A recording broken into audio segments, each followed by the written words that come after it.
Hello, this is Nabila Rahman. I'm the Digital Transformation Strategist in United News of Bangladesh, UNB, and I've been holding leadership roles in the tech industry for many years. Today, I'm very excited to launch our fourth webinar of the Tech Collective, and the topic for today is Web 3.0 and building community. If you like this episode, please like, comment, and share. So just a brief intro. We're going to learn a lot about it today. Web 3.0 has brought the value of community building into the spotlight. The most successful blockchains, NFT projects, decentralized marketplaces all have one thing in common. They are all powered by engaged communities. These communities create real value for their members. They drive real connections and offer the opportunity to be part of a shared idea or movement. It's almost cult-like. Web3 communities provide a framework for members to contribute to what is being built and to benefit from its success. In turn, community members act as a viral marketing machine, accelerating the growth of the community. So we're going to learn a lot about this topic. I'm going to learn a lot about this topic, and this is very important for entrepreneurs, influencers, social media enthusiasts, etc. So without further ado, I'm very excited to reintroduce my co-host, Samuel Bretzfield, who's a tech entrepreneur living in Bangladesh for many years and will be co-hosting with me like every webinar, this webinar also. Sam, very excited to have you again. Please introduce yourself and our very special guest for today. Thank you. Absolutely, Nabila, our fourth webinar. Really excited to be here. Again, for the audience, I'm Sam Bretzfield, CEO of Be Global. Please like, comment, and share on these videos and webinars. We really want your feedback, how you find the content, and would love to hear from you. Today, I'm really excited to introduce our special guest, Paul Ryu. Paul is a leading social influencer, one of the most connected foodies in the Las Vegas food scene. He's got a following of over 265,000 followers. He goes through and talks to different folks within the food industry and promotes their restaurants and does so much more. He's also a founding partner of JMP Force, which is an influencer marketing and branded content production company. Paul, really excited for you to be here today. Very honored, very grateful. Please tell us a little bit more about yourself outside of my intro. Thanks, Sam. Hello, my name is Paul. I go by Ryu Sauce on social media at RYUSAUCE. I'm on Instagram, TikTok, Facebook. I'm how I started and what this is all about. I was just one of those guys that's posting food on, let's just say a long time ago, Facebook before none of us were making any money doing any of that. We were just, so most of this starts from being an enthusiast about something. Like I was just really passionate about food and I was posting those photos on Facebook to my friends all the time. I had a little album on Facebook that loved food and it was starting to bother a lot of my friends. Everybody was like, why is there so many food, photos on Facebook? So I remember like my wife found me an app that came from San Francisco. It's called Food Spotting. It was kind of like an Instagram for only food. And I got really geeked out on that. And she literally said, hey, here's your home for all your food photos. So I got on that app and I got really geeked out on it, climbed up to about 55 in the world out of 500,000 users. Wow. And I was crushing it. And the app got bought out by OpenTable and they kind of disintegrated the app. So all those 500,000 followers just lost their home. Wow. And then that's when I moved over to Instagram, which is funny because that theory about how you can lose your followers at any given moment on Instagram is absolutely real because that happened to me on Food Spotting and I had to move over to Instagram. So that's a later topic, but so you had to rebuild your entire community. That is correct. I had to move. Yes. Exactly. So you had to do it from scratch. You have to create the. Absolutely. Yep. I was crushing it on food spotting. That went away out of nowhere, and I had to start over on Instagram. So Good how thing is long? that Yeah. So how long good thing did it that I had take? content. Yeah. Go How ahead. long did it take for you to build this I was late to 250,000 Instagram. By the time I followers? hopped over to Instagram, there was already, guys on Instagram that was already crushing it. So I was behind. Yeah. Luckily, I had content. I've already posted 3,000 something posts on food spotting. So I already had more than 3,000 content that I was editing those food photos like people are editing now, many years before Instagram started going. And that's where I earned my credibility. And I was able to transfer some of that over. By the way, some of the OG food content creators on the West Coast right now, I'll name some of them, Happy Tummy 702 and a couple other people, they came from food spotting with me. These guys are OG food creators.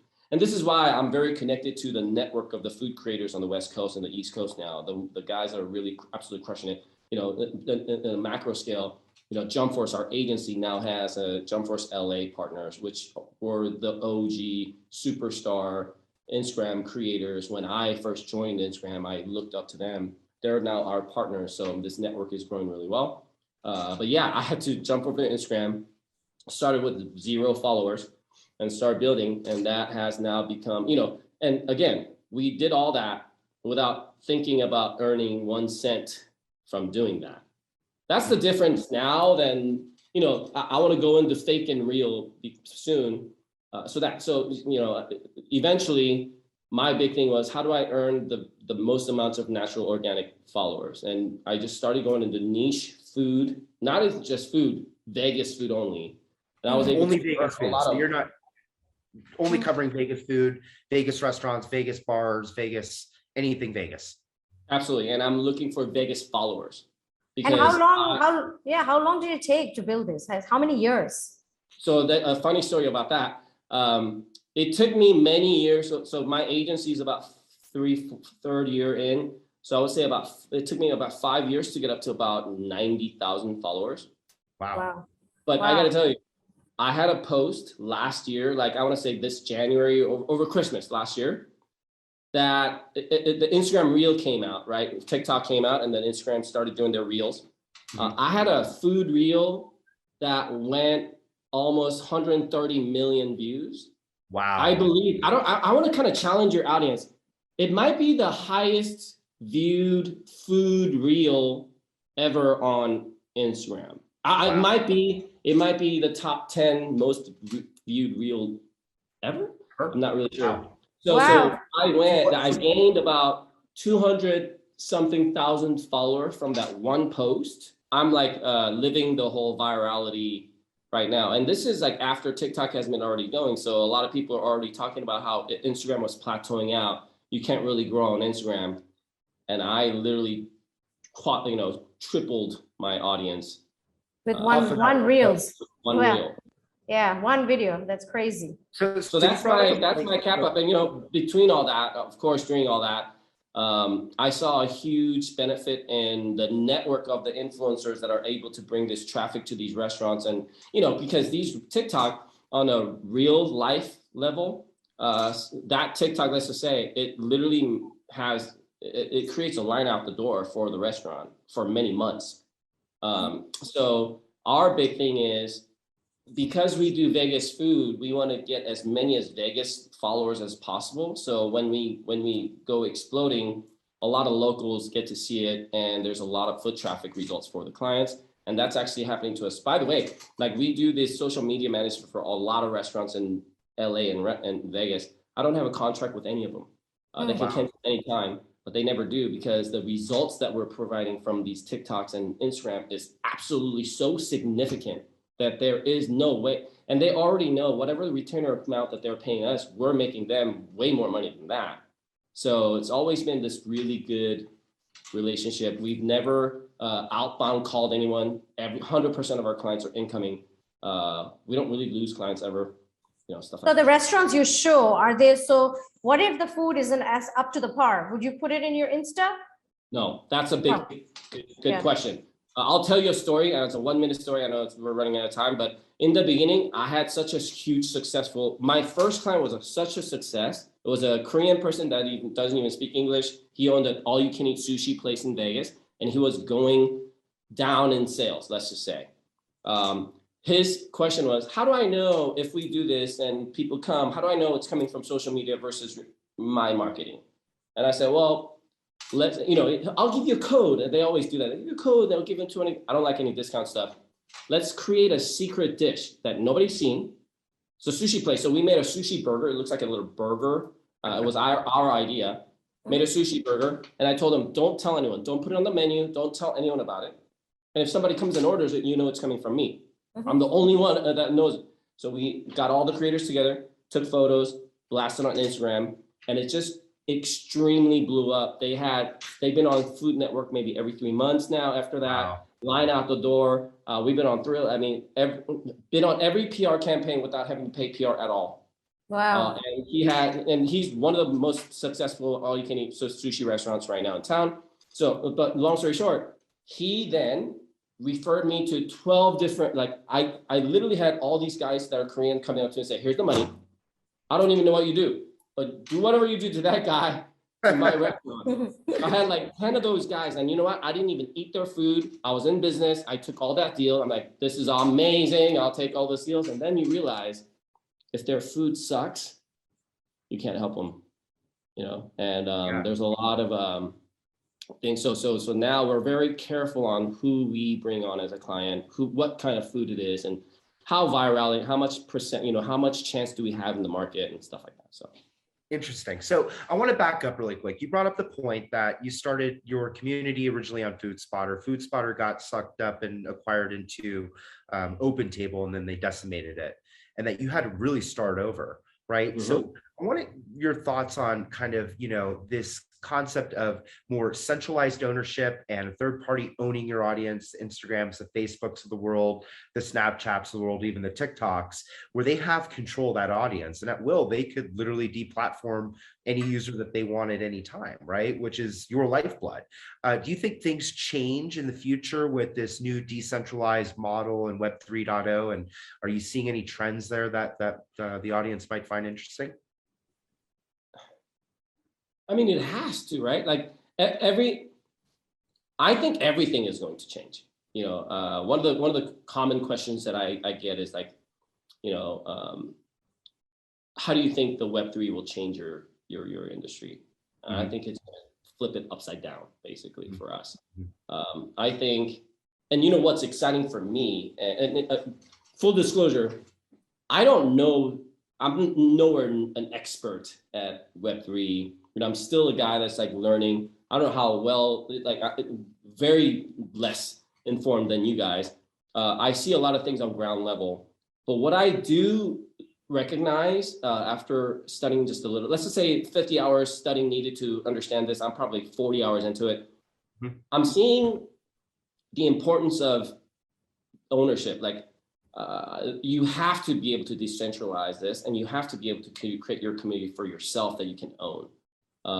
That's going to happen. So what's exciting for me is, in web currently, let's just say call this Web 2.0 or whatever we're in right now.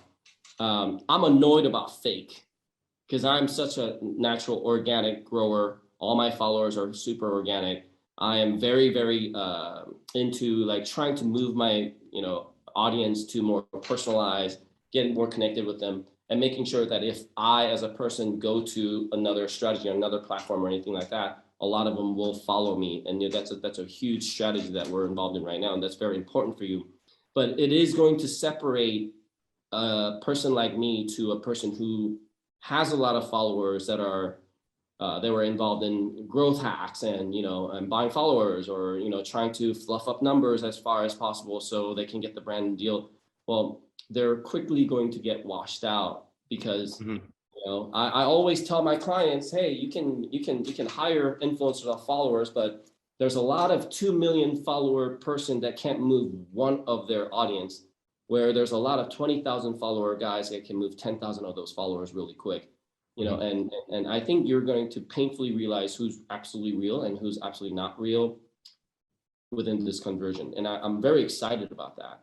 Mm-hmm. Because not having fake and being able to prove who you are and being able to prove your influence in the world in a blockchain, I think will be a whole another level of influence that you need to bring to the table, and people need to be thinking about that.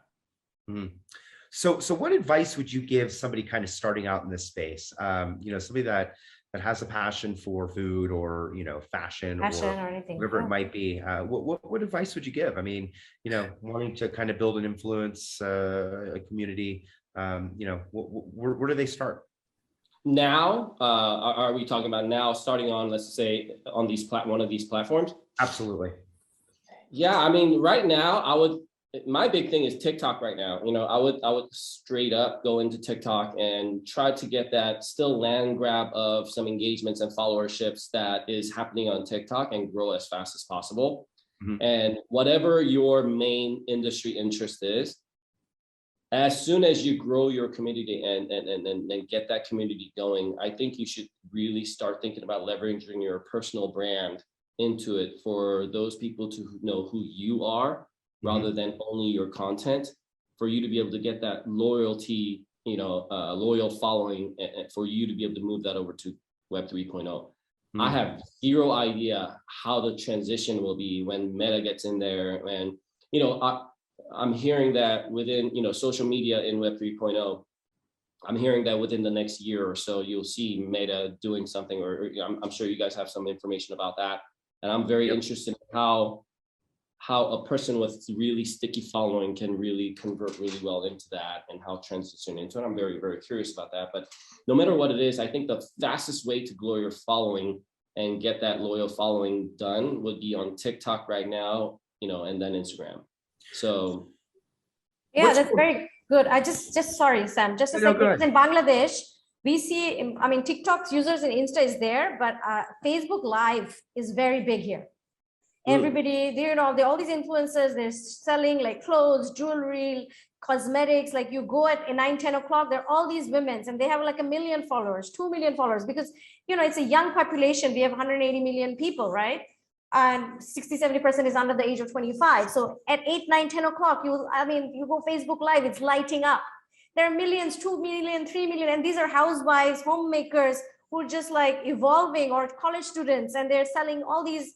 It's really nice to see. So we don't see much in Instagram yet. It's coming there, but I have friends who has products like clothing and jewelry and makeup, and they all prefer, and they hire influencers for Facebook Live. When they do it in Instagram and IGTV and all, they say it's not selling, because Facebook Live is where the market is. It's the marketplace where people are actually buying.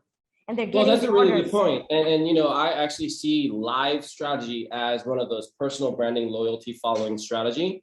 And I see Instagram posts as more of a commercialized, hey, let's come buy this kind of a strategy. So what they're doing there, and actually utilizing live or TikTok Live to actually sell, that's leveraging the person's personality and their person on live.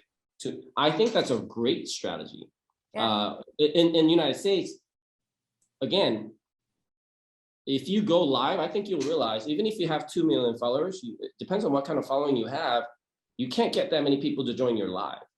You know what I mean? Your live performance is very low.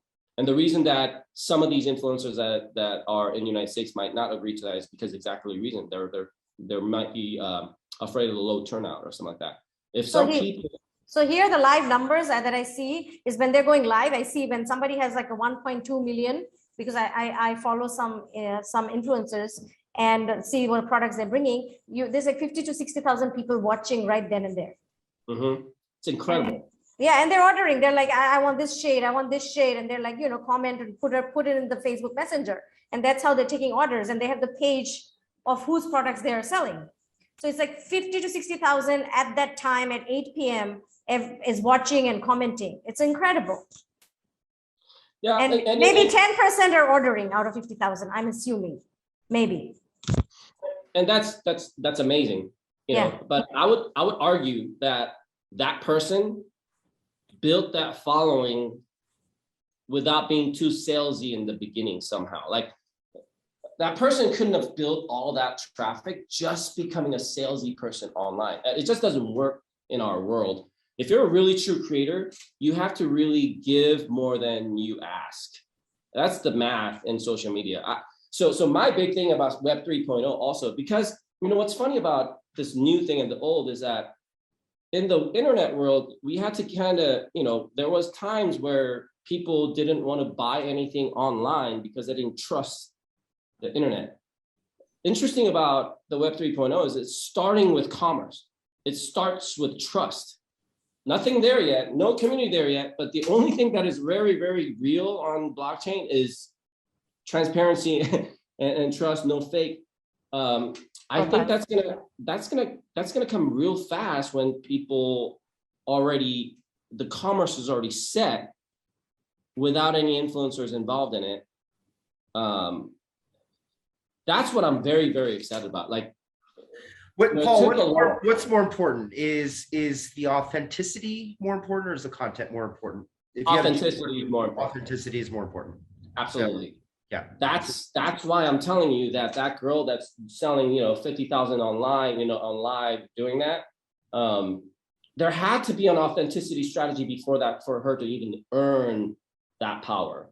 Because I gotta tell you, I know a lot of 2 million follower. Like, I know a lot of them.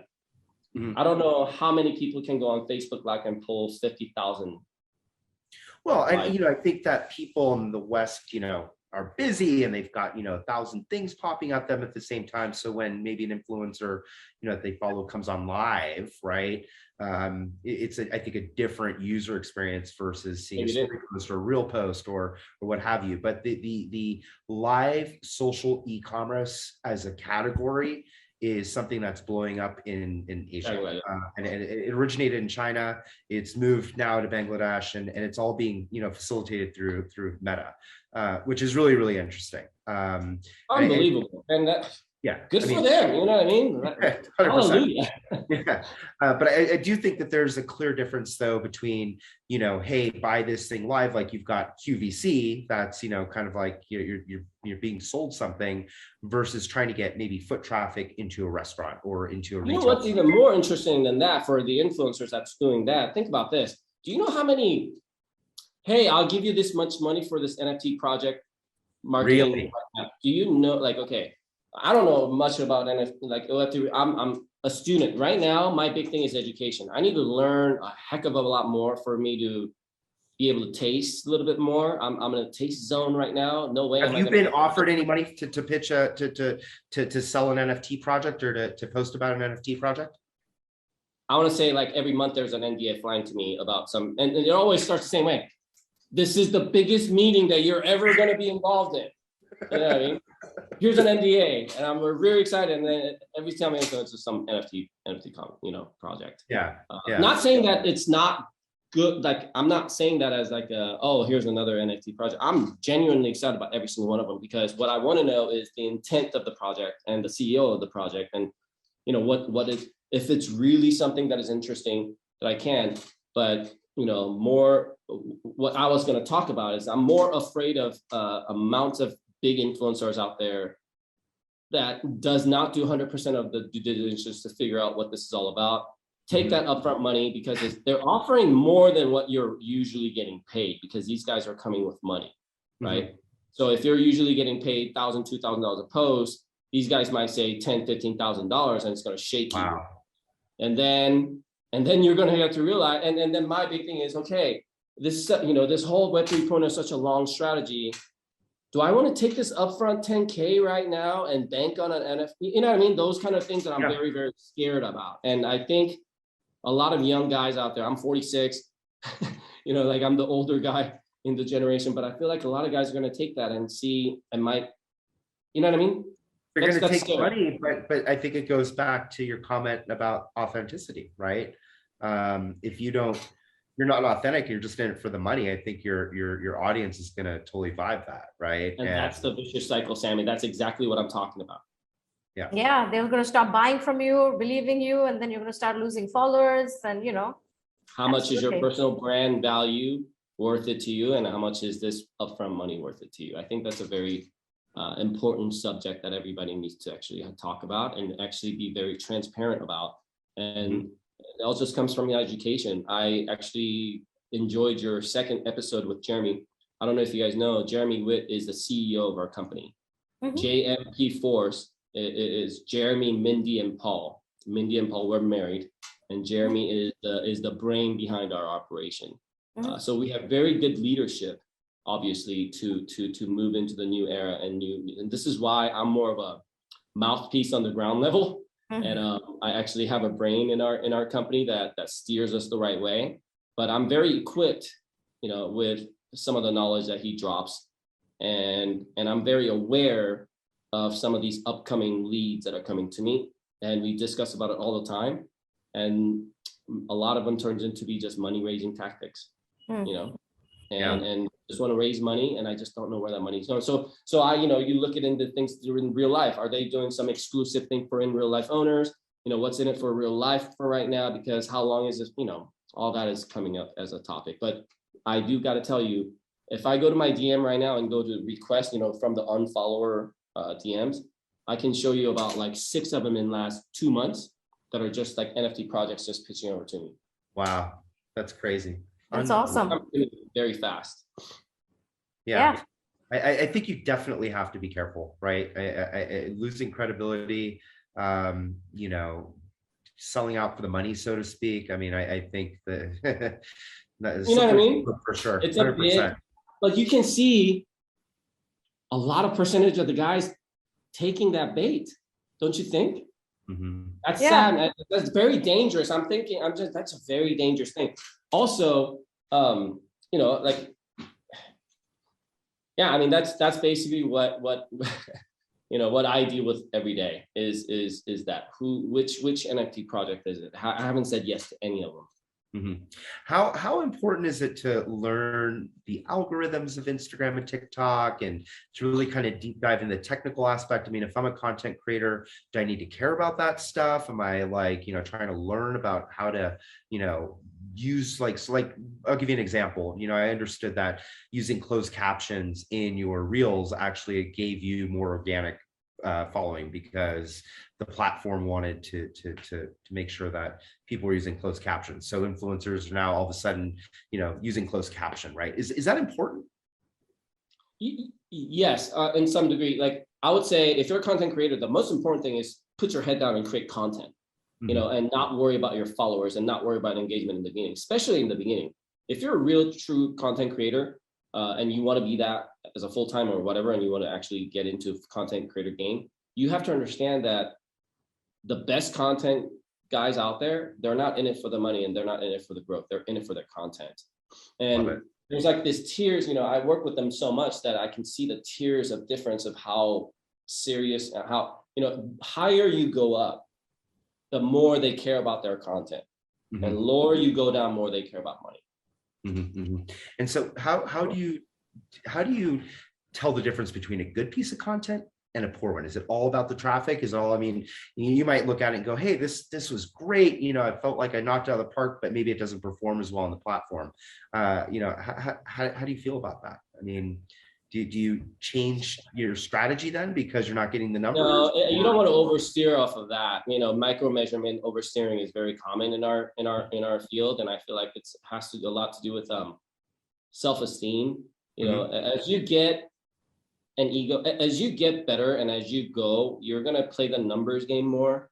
And I feel like you're going to play the field more and just try to put out as much content as possible, knowing that the ones that you really love are going to be the low engaging. And the ones that you really didn't expect it to blow up is going to be the virality. It's usually the case. So I sell this to my clients all the time. Like majority of my clients, when something goes viral, they always look at it and go, why that dish? Why not my best? Right, exactly. Yeah. Why this fry? And you know what they say? They're like, I know that our fried chicken is doing really well, but can you start just kind of like blowing up the salad now? And I'm like, you don't understand. You know what I mean? You just don't understand. Like salad is not, there's a reason why this is blown up, and you have to gear it towards that. The audience wants to see more of this. Yeah. Not this. You're trying to like force your audience or force something to go viral. It just doesn't happen that way. There's no reason or rhyme to why this is going, you know what I mean? So Sure. it's more of a numbers game. You got to trust your content and put it out there, and hopefully that one goes, and you're going to have to study that one that does go and figure that out, and figure out the one that doesn't go and kind of not do that anymore, you know? Yeah. Also, another very important question for people who are starting out is what about sponsored content? How much money should they spend on advertisement for their content, or should they not spend at all? Or as a creator, but as a creator, you want to gain more followers, you want to get more reach, so you put up ads, right? So you put sponsored content. Would you recommend that initially? I guess yes. Ad strategies are always great. We do those too, but those are more targeted strategies. I don't think I don't really do ad strategies to grow my following. I started doing ads to sponsor products sometimes, and I do it for my clients, but I don't really sponsor my own post like organically just to go get my follow. I'm more of a natural. I'm sure a lot of people do this. That's just me that don't. But I'm more into trying to get as much as organic reach as possible from every single one of my posts. And it's, I guess not, I wouldn't say easy, but it's this is something that we can do with food, because food is very relative. There's something about recency in food where, let's say you're a fashion blogger and you're in tech or something like that, but the amount of that one same follower coming back to a food account per day versus a follower going back to that fashion blogger's account in one day, it's significantly bigger, because people get hungry 3 times a day. So they could come into my account 3 times a day, versus that person that posted out. So we're very attentive to that. And I think the growth of you valuing your own content and trying to grow it organically works really well in food. So it's not like I ever have to post my picture as an ad out there to get my followers. I'm just letting the food talk for myself, and it actually works really well. And this is why I like doing food. Yeah, I think that's good advice, because I see a lot of people, creating content, but they're not getting the view or the reach, and getting frustrated and spending money, and it just becomes a vicious cycle. Well, also, not getting the engagement also has to do with some type of a thinking that my content is better if I do it like this and do it like that, when they just don't know. Because my biggest argument or like something that we teach our clients the most is that what you think is pretty is not what other people's pretty. What is such a subjective a good burger is such a subjective thing. So what you want to do is make sure that you gauge what your audience wants to see rather than what you want to show your audience. And that's very hard as an artist, because your art is more for you. So if you're posting your posts for yourself and you're getting low engagement, you shouldn't really blame the audience, the market, for that. But if you're going for engagement, you should think about the audience, what they want to see. And as you put out 10 content, I would stop doing what you want to do, and I would start doing what the audience wants to see. That should be the better, and I think your engagement will grow according to that.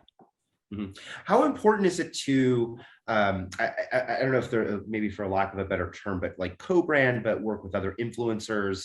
Are you looking, do you work with bigger influencers that got millions of followings, or, are you working with guys that are kind of lower on the number of follower count? Like, is that something that's important or not important?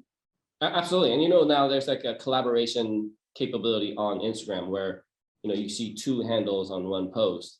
Oh, wow. I didn't know that.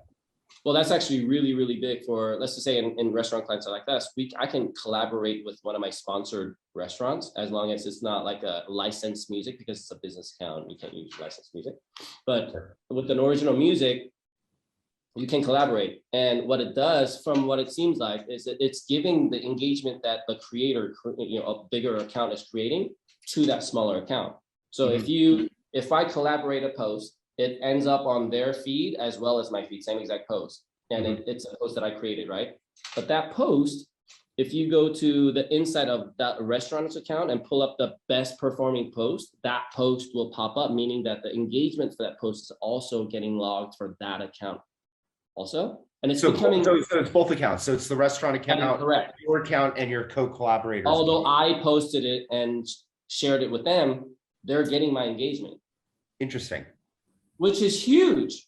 I really don't think that these brands are recognizing that even enough yet, because a lot of people do it, and literally the client account was getting like 60 to 100 likes at a post, and my post gets 6,000 likes, and they literally get that on their account. So the collaborations are becoming huge. Yeah, no, look, so let me just turn this question around to the other side. If I'm a restaurant or a brand or some sort of retail outlet, what should I be looking for in an influencer on the other side of it? That's a really good question. You shouldn't be just looking at the follower hype. I'll tell you that. What you need to do is you do the due diligence of who's actually has the momentum. There's things about a momentum of a creator. Like some guys are killing it at that moment, although they're not the highest follower guys. That the engagement wise, if you see their reels, so Instagram is pushing their reels hard right now. So some lower follower accounts are absolutely crushing it on reels. I can tell you right now, maybe about 5 food accounts, food creators in Vegas that are less than 20,000 followers on Instagram, but their reels are reaching minimum 40,000 to 50,000 to 100,000 views. Wow. And you just don't know why. And I see that Meta is pushing the reels to compete, but it's not really only the big guys. It's happening to the micro influencers. For you to be able to know that, there's a lot of research and a lot of temperature gauge that you have to do as a client, which is almost impossible. This is why our agency is thriving right now, is because we're an agency. Our pitch to the clients is that we're not a marketing company that wants to do your social. We are the creators. We are the TikTokers that has 400,000 followers. Where you hire a marketing company, how they hire influencers, they're going to call me. Right. So if you get creators like us, we know who's hot, and we know those 5 guys that are blowing up on reels right now, where we can actually plug that into the right client and make sure that the client doesn't have to spend too much time looking at everything, not knowing who to choose, stuff like that. You just have to know, and there's agencies that know. Let's talk a little bit about the business side. Now, I don't want you to get into specific numbers or anything like that, but from a business structure perspective, let's say I'm a first-time influencer or an influencer that's got, is following, but I've got some momentum behind me. How do I best structure my deals with, my clients? Is it proposed? Now, because the demand, if you're that guy, you're getting emails like crazy already. So they're coming to you. They're coming. Got it. I wish I could show you my email. It's just literally like, how this all started before I even started making money. I had a 9-to-5 job with my wife. I started doing this, and I would get a PR email saying, "Hey, Wolfgang Puck is opening up his restaurant. Would you like to come? Free food," and post about it. And I thought that, I remember literally telling my wife, "Free food. I've won. This is it." But the demand from them, within the 6 months of it used to be 1 dinner invite a month. That became 1 week, once a week. That became every day. I had a dinner every day that I was able to go to, and maybe 3 dinners on the weekend. After that, I had to agree to 2 dinners a night. I would go to a 5:30 dinner and a 7:30 dinner, because I had a 9-to-5, right? 5:30, 7:30, 9-to-5, 5:30, 7:30, all 5 nights. And I would have four events on the weekend. And that's when I knew the money's coming.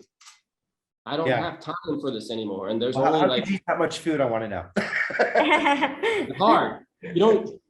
You're right. In the beginning, you eat everything. In the end, you don't. Also, another thing. The food is so subjective. I mean, there's so many food vloggers and influencers here, and I follow them, but I don't know if their food palette and my food palette will go, because it's so subjective, right? Like spicy, they made like bland food. I'm always questioning, because the restaurant they're rating, I've already been there, and I don't really think so highly of them, but they're still rating them very high. So that But think about that. authenticity- Think about that. That's very interesting, right? You Yeah. have your style of food that you like, and you're going to go find that influencer that matches you, and you're going to follow those influencers. This is why it's so great that there's a lot of us, because I relate to a lot of guys that eat Asian food. I do a lot of Asian food on my feed and stuff like that, and I eat what I like. So that's great. The fact that in Web 3.0, you're going to be able to find the person that you relate to and go after his ownership products and his influence. That's natural. What I am afraid of, what was happening to me in food, is also happening to NFT land. There's these invites that are coming to me left and right now. And I think the influencer's job is to figure out what aligns with their goal and what aligns with their future, rather than just gobbling everything in the front. I think that's very vulnerable. I used to do that, and I know how it hurt me. So you as an influencer have to be very careful on what future projects, because there's the demand is going to be so much, right? And it's just right now, who I work with as a, let's say, 500,000 follower girl, because I'm one of the smaller guys in our team. Like, I work with 2 million followers, 5 million followers, TikTokers all the time, and they're very, very careful about what they choose. And I think that's going to be the same thing for the Web3 generation. Paul, I have 2 questions about food for you. One, what was your most memorable meal in your life? And 2, if you were on an island and you could only eat one thing, what would it be? Those are very bad questions for me. All right. Memorable meal. I've had like insane meals, guys. I've had some really cool opportunities to eat some really cool meals. I'll tell you one. Okay, it's not like a meal. I went to a filming of Hell's Kitchen with Gordon Ramsay. Oh, wow. Right? That's awesome. It was a filming. By the way, Hell's Kitchen, there's one in Vegas. And I thought we were going to Caesar's Palace to Hell's Kitchen no. They have another studio behind Bally's, and there's a full-on real-size Hell's Kitchen built behind Bally's that are only for filming. So we went there, a bunch of influencers got in, and I don't know if you guys know, but if you go to Gordon Ramsay's Hell's Kitchen, you get a risotto. Gordon Ramsay didn't make that. He's not there making that. There's an executive chef that he assigned at Hell's Kitchen. Even if you go to any Gordon Ramsay restaurant, I hardly believe you're ever going to eat the one that Gordon Ramsay made that day. You know what I mean? But in Hell's Kitchen, the recording studio, crazy madness. Of course, he's mad at somebody. I see him throw a spoon across the way from all the way over to it and goes inside of a pizza oven. It went inside of a pizza oven. He threw a spoon. This is great. I'm like loving it. And then one of the guys messes up a risotto. So he gets super mad, throws a risotto into the trash. It's like, this is trash. Yells at him. She's crying. And then he makes the risotto to show her. Wow. Right? He's like, that's how you make a risotto. And he just makes the whole risotto, takes like however minutes, and we're watching it. And he serves it. This is how you make a risotto. And he puts down a plate, and that plate I see comes to our table.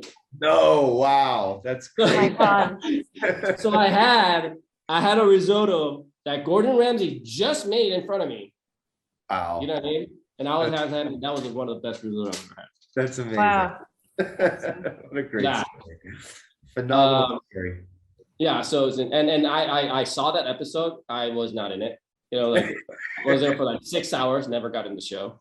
But so that's that. But and if I was an island and I was stuck with one meal. One meal. Yes, you have one meal. One meal means one meal. Yeah, you can have a meal. Yeah, one meal. You would have to eat it every day. I know what I would do. There. I would go for sushi. I mean, listen, if I was... Me too, but is that a thing? Like, you can have sushi like, that's so general, right? Okay, fair enough. Any sushi, like, you're going to get salmon and like, that's like having a restaurant. I would have to say, like, one thing would be like ramen or, sushi would be number one. Sushi would be number one. No, you get one choice, yeah. Sushi. Okay. But sushi. you will have so many different variety of sushi. Are you talking about I know, salmon, that's such a tuna, cheating, that's like a filet? cheating answer. You know what I mean? Who has sushi on a deserted island? I would say like ramen's more like it. Yeah, ramen's more practical. I'm cool with noodles. I'm Yeah. good with like I'm really good with like rice, like right, like bibimbap or something. But sushi would be my absolute number one. Sushi is the reason why I even got into this whole influencer thing. Do you know that when I used to only take photos, right? Then sushi was my thing, and I would take a sushi and I would angle it so it's not like straight, so it's like a diagonal. And they used to call that a Ryu tilt. I would always tilt my photos. So, and I only used to do that to put the whole sushi roll in one photo. Oh, wow. Okay. That's awesome. And I was like one of the first guys to start shooting with my camera upside down, because if you shoot sushi roll like this, it's always the top. But I would always with my camera upside down, and I would shoot the sushi roll down the barrel. And that's how I got my first look. So The Ryu Cool. tilt. I love it. Wow. Cool. That's I fantastic. think, I think we are over to our time. I do. Yeah. So It was so much fun and so interesting. this was awesome, Paul. So much fun. Yeah. How do people find you? Where do they go? I know you kind of gave it, but just tell the audience again. super easy. My last name is Ryu, like a Street Fighter guy. So it's RYU Sauce. On every platform, on Instagram, Ryu Sauce, on TikTok, Ryu Sauce, and Facebook, Ryu Sauce. And my company name with Jeremy Witt is JMP Force. We call ourselves Jump Force. So you can look us there and you can see all our clients. We do some fun stuff. Not only, starting about a year ago, we started doing non-food clients. We have a big casino clients, retail clients. We have plastic surgery client now that does TikTok with us, and many things are happening. So things are up and up and up. But yeah, I gotta tell you, this new Web3 coming, that's what we're excited about right now. That's all hands on deck on that. Love it. Love it. Cool. Paul, Thank you so much. Yeah. I hope I did something. I just felt like I just kind of like talked to Sammy like I usually do, and very casual, but I hope I brought some value to the table. Oh, I think you Absolutely. brought it. Thank you so much. I think that was very, very informative for me. I've learned a lot, and especially for our audience. I think building an online community is now a vital element of initial brand building and continuing our marketing strategy. And what you talked about authenticity, being true to yourself and not selling yourself short. I think these are very important strategies one should have when building their own community. And with audiences constantly online, connected, with so many social media options, so many different kinds of platforms, vying for attention, building a personal, sustained connection with your customers isn't just a nice to have, but it's incredibly important means. So we're on the cusp of a revolution where the power will be put back in the hands of consumers in a truly decentralized way. If brands are going to keep up, they will need to understand that consumer preferences are changing, and rewarding users for their time, loyalty, and efforts online will no longer be optional but required.